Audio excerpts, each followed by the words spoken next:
What is NS? NS is normal reaction of side wall on the liquid of the container.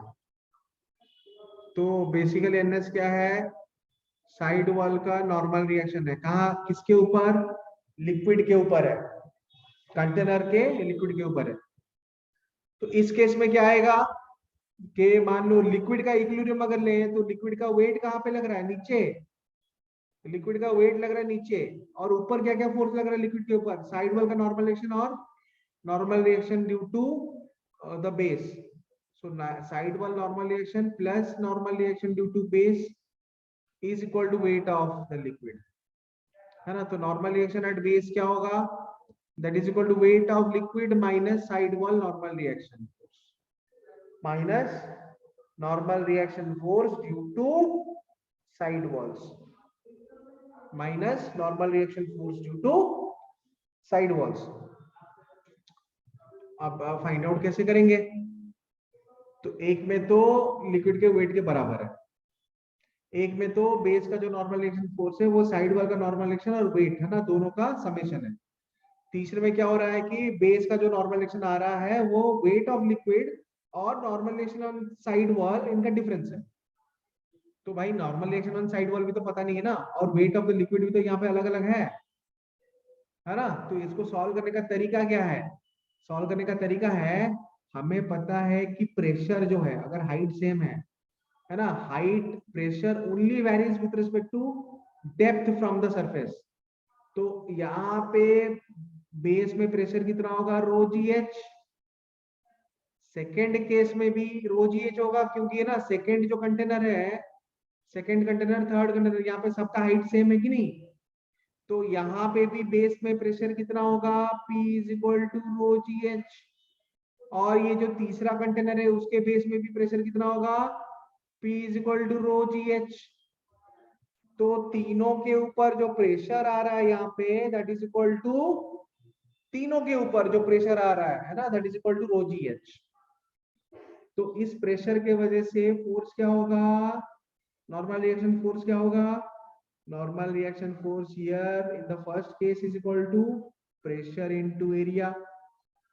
Same pressure rho g h into area A. Area of cross section दोनों तीनों case में same है ना. फिर यहाँ पे normal reaction force कितना आएगा बेस के ऊपर? That is equal to liquid pressure at the base into area. Force equal to pressure into area. तो लिक्विड प्रेशर कितना है? अगेन रो जी एच है. सेम डेप्थ में सेम डेंसिटी के लिए सेम प्रेशर आता है, और क्योंकि सेम क्रॉस सेक्शनल एरिया है तो फिर वहां पे सेम नॉर्मल रिएक्शन फोर्स आ रहा है, तो सेम थ्रस्ट फोर्स आ रहा है कि नहीं बच्चों? यहां तक समझ में आया बच्चों? Yes sir.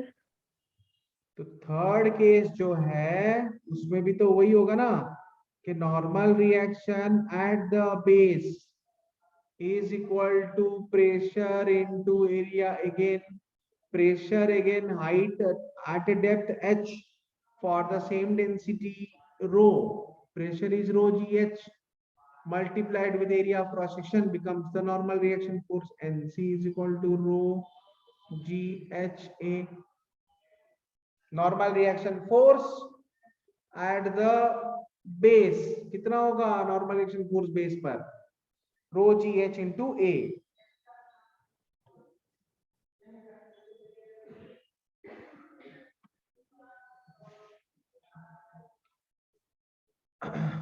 Is it clear? Yes sir. Yes sir. सबको समझ में आया? So in all the three cases है ना, भले ही लिक्विड का कुछ भी शेप हो, है ना, मतलब हम अलग अलग शेप के अलग अलग कंटेनर ले जाएंगे, लेकिन अगर उनका बेस एरिया और उनके अंदर जो लिक्विड है उसका डेंसिटी, उनका बेस एरिया सेम है और height of the container same है, तो उस केस में है ना बेस में जो नॉर्मल रिएक्शन फोर्स आता है, जो thrust force applied by the liquid है ना on the base will be same. in all the three cases. So answer is option A. Answer कौन सा ऑप्शन है? Answer is option A.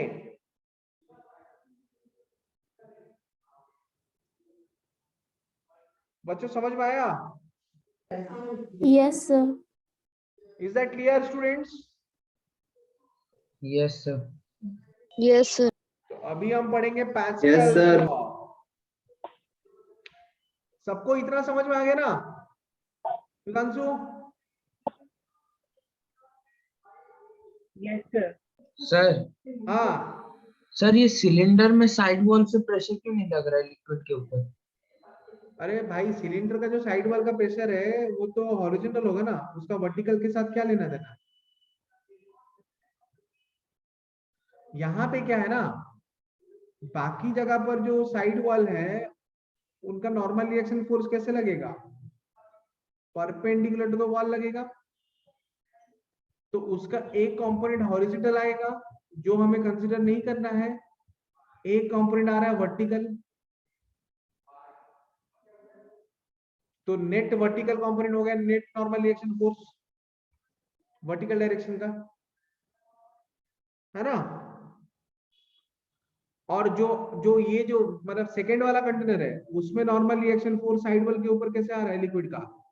Again force तो thrust force है ना, liquid force thrust force है. तो लिक्विड लगाएगा thrust force perpendicular to wall, तो वॉल भी तो लगाएगा ना normal reaction force perpendicular to itself. ठीक है ना. उसका एक कंपोनेंट हॉरिजॉन्टल है, हॉरिजॉन्टल कंपोनेंट दोनों तरफ से सिमेट्री कंपोनेंट का हॉरिजॉन्टल फोर्स कैंसिल. हम तो वर्टिकल इक्विलिब्रियम देख रहे थे. वर्टिकल इक्विलिब्रियम के लिए net upward force would be equal to net downward force. समझ में आया ना? Yes sir. है ना. मान लो ये जो कंटेनर बी है इसमें लिक्विड अगर है ना इक्विलिब्रियम में वर्टिकल इक्विलिब्रियम में, तो net upward force on the liquid should be equal to net downward force on the liquid. अब है ना यहाँ पे वर्टिकल डायरेक्शन में कौन कौन से फोर्स आ रहे हैं लिक्विड के ऊपर? एक तो उसका वेट आ रहा है नीचे, एक तो उसका वेट आ रहा है नीचे, एक तो बेस से नॉर्मल रिएक्शन फोर्स आ रहा है ऊपर, लेकिन साइड वॉल से भी तो नॉर्मल रिएक्शन फोर्स का कंपोनेंट आ रहा है ना नीचे. तो net normal reaction force component downwards plus weight downwards is equal to normal reaction force from the base in the upward direction for vertical equilibrium, है ना. सो थर्ड वाले कंटेनर में भी हमको वैसे ही एनालिसिस करना है. Is that clear students? बच्चों इतना Yes, समझ sir. में आ रहा है ना? Yes sir. अब हम चलेंगे बच्चों पैस्कल्स लॉ में. अब हम चलेंगे पैस्कल्स लॉ. पैस्कल्स लॉ जो है ना, पैस्कल्स लॉ जो है वो बहुत ही इंटरेस्टिंग लॉ है. Pascals law it's a very interesting law, है ना. पैस्कल्स लॉ क्या बोलता है पता है? अरे स्कूल में पढ़ा होगा, बोलो.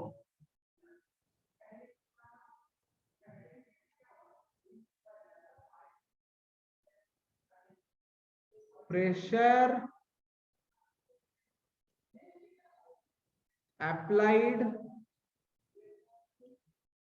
to a fluid at any point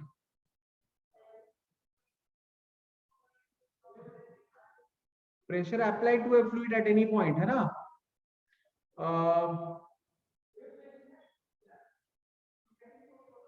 Gets transmitted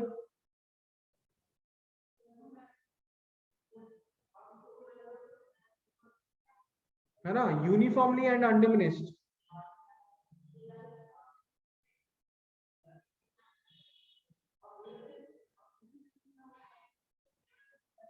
है ना.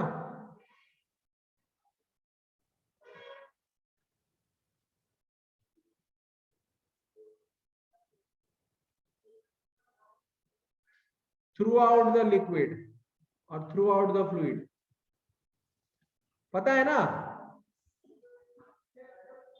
Students, do you know about this definition? Dear students, do you all know about this definition? Pressure applied to a fluid at any point will get transmitted uniformly and undiminished throughout the fluid. Yes, sir. है ना, undiminished in all directions. ठीक है ना बच्चों? Yes, sir. Yes, sir.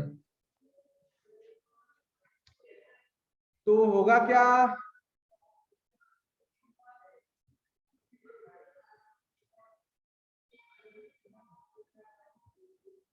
तो क्या होगा कि बेसिकली मान लो एक कंटेनर है. अब ना मैं 2 डायमेंशनल कंटेनर बनाऊंगा, मतलब I will now show the container 2 dimensional. थोड़ा ना सिंपल बेसिक डायग्राम में मैं तुमको एक 2 डायमेंशनल कंटेनर बना के दिखाऊंगा. ठीक है, तो मान लो बेसिकली मान लो ये कंटेनर है. ठीक है ना, इसमें कंप्लीटली लिक्विड है ना, it has been filled up completely with liquid. तो ये जो है it is completely filled up of liquid.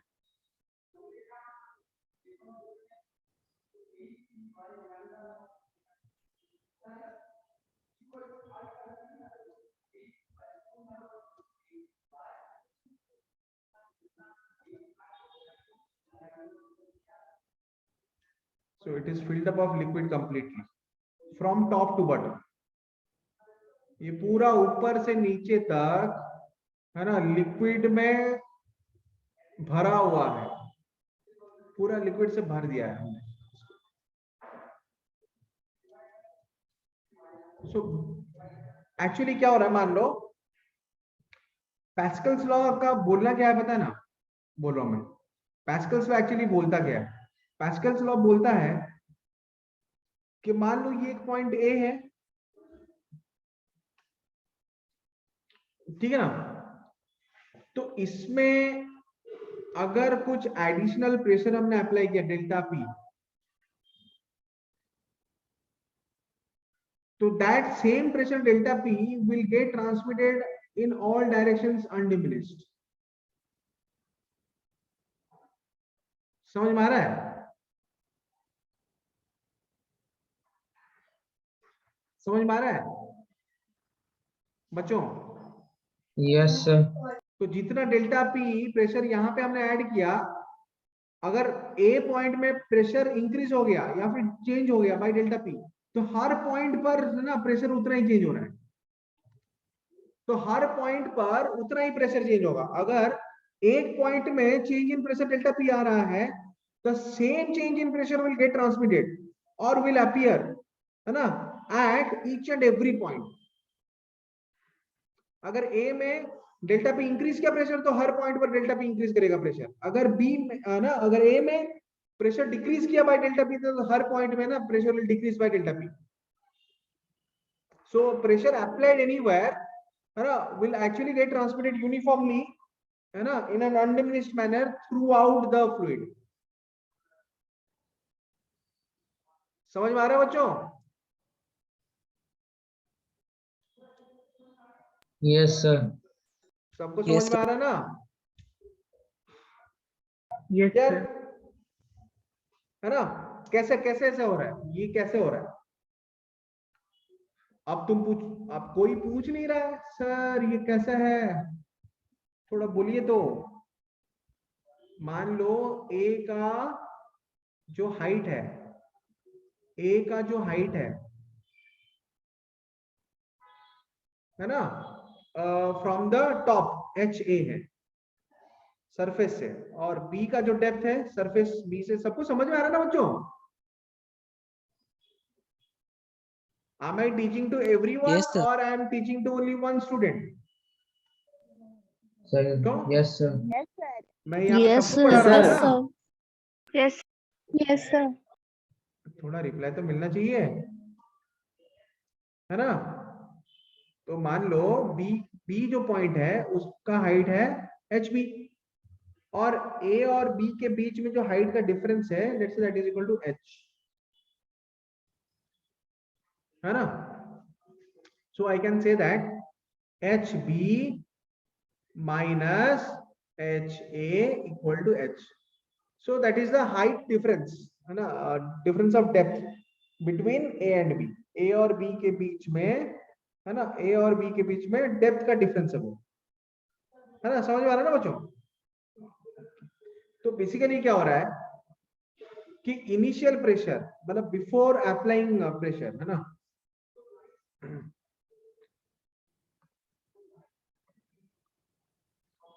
Before applying pressure,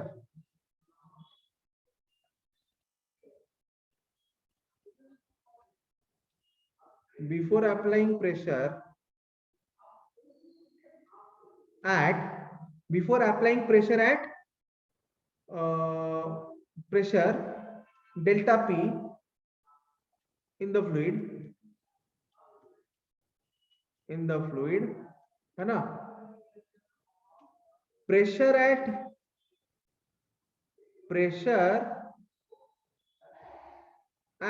A कितना था, फ्लूइड प्रेशर A में कितना था, if the liquid density is rho, pressure at A कितना होगा, PA इज इक्वल टू कितना होना रो चाहिए, GHA, GHA, है कि नहीं बच्चों। Yes sir. A में प्रेशर रो GHA होना चाहिए, और प्रेशर एट B कितना होना चाहिए, sir rho g h B. हाँ, प्रेशर एट B होना चाहिए PB equal to rho GHB, है ना, ये आ गया B पॉइंट का प्रेशर, A पॉइंट का pressure rho GHA, B point का प्रेशर रो GHB, है ना। नाउ अप्लाइंग,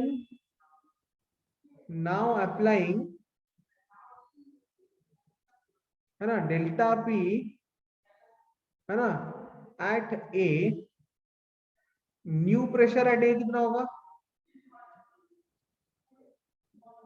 A में नया प्रेशर कितना होगा, new pressure at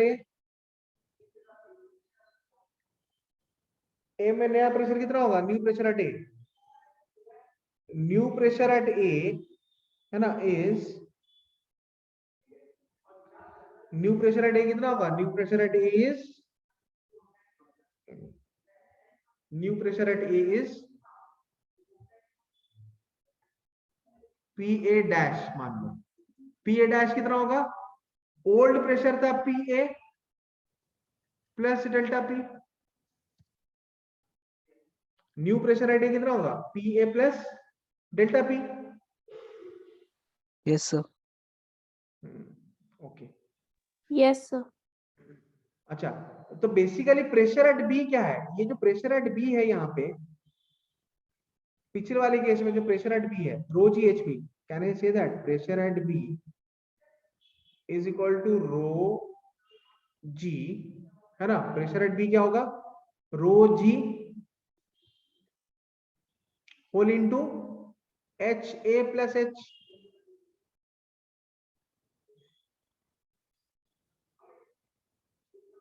pressure at B rho g h A plus h ले सकते ना, एच बी क्या है, h A plus h, yes sir. So that is equal to rho g h B plus rho g h, ये मान सकते हैं। तो प्रेशर एट बी कितना आ रहा है, rho g h A plus rho g h, so pressure at B basically कितना आ रहा है, pressure at A plus rho g h, B का प्रेशर कितना है, ए में जितना प्रेशर है उसके साथ रो जी एच ऐड कर लो, उसके साथ रो जी एच ऐड कर लो, तो आ जा रहा है प्रेशर एट बी, है ना। तो इसका मतलब है नाउ, है ना, न्यू प्रेशर एट बी कितना होगा, न्यू प्रेशर एट बी कितना होना चाहिए इज, अच्छा ये बच्चों तुमको समझ में आया, pressure at B is equal to pressure at A plus rho g H,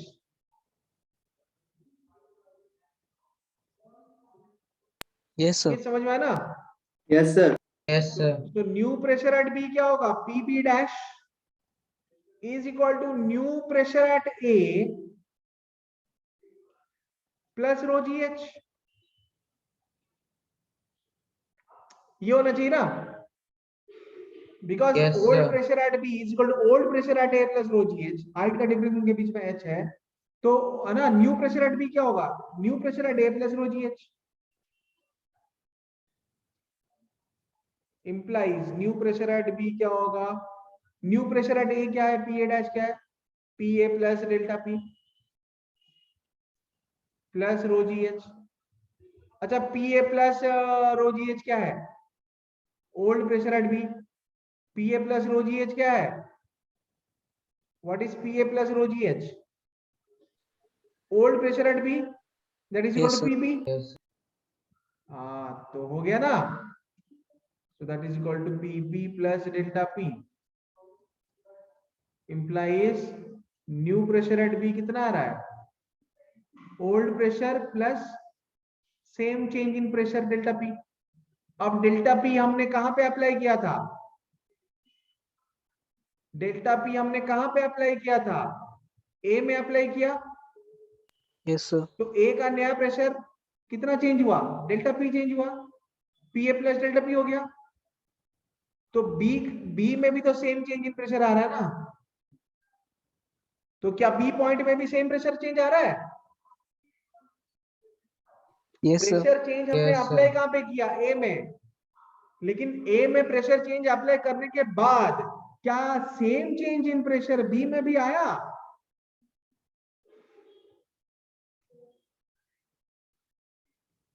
Yes, sir.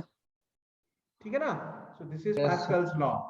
when you apply some change in pressure at any point in a fluid, it will get transmitted in an undiminished manner and uniformly, है ना, throughout the fluid। Fluid के हर point पर, है ना, same change in pressure आएगा, है ना। सो these are basically for fluid statics, है ना, for the static of fluid। what we are studying now is fluid statics, है ना। सो डियर स्टूडेंट्स, ना ये पार्ट खत्म है। कल हम पढ़ेंगे up thrust and Archimedes principal. Up thrust and Archimedes principal, clear? Yes, sir. sir. Okay, class over for now. Thank you everyone. Thank you, sir. Thank you, sir. Thank you, sir. Thank you, sir. Welcome.